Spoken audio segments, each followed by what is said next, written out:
Монгол улсад 2025 онд цахим залилангийн улмаас 694 тэрбум төгрөгийн хохирол бүртгэгджээ. За сүүлийн 5 жилийн хугацаанд залилах гэмтэргийн тоо 296 хувиар өссөн үзүүлэлттэй байна. Иймээс Unitel Group хэрэглэгч олон нийтийн дижитал мэдлэгийг нэмэгдүүлэх зорилготой үлгэртэл байдаг нийгмийн нөлөөллийн ажлыг хэрэгжүүлж байна.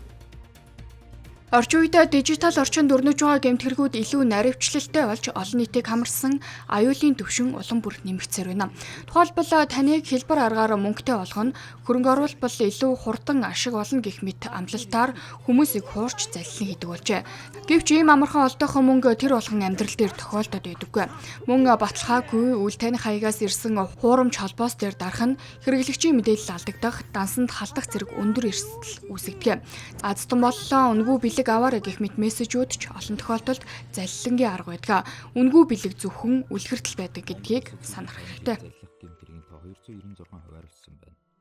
Зинжигээс гадна хөгжчүүл байна. Янз бүрийн вебсайтууд нааш цааш явуулаад ер нь ялгахад аюул хэцүү те. Ер нь бол яг албан ёсныхон сайт руу оруулах захиалга өгнө. Ер нь ялгаж чадахгүй шүү дээ. Тий. Яг хөө жинхэнийн сайт руу орж үзэх л бах та. Тий.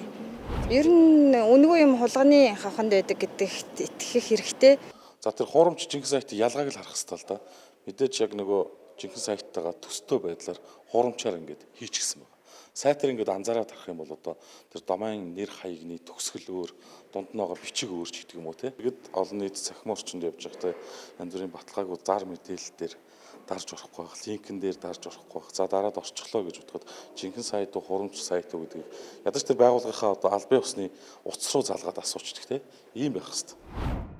За иймээс иргэдийг мэдээллээ зөвхөн баталгаа их сурвалжаас авч дараах аргуудыг ашиглан өөрийн дижитал аюулгүй байдлаа хангахыг Unitel Group-ээс анхааруулж байна.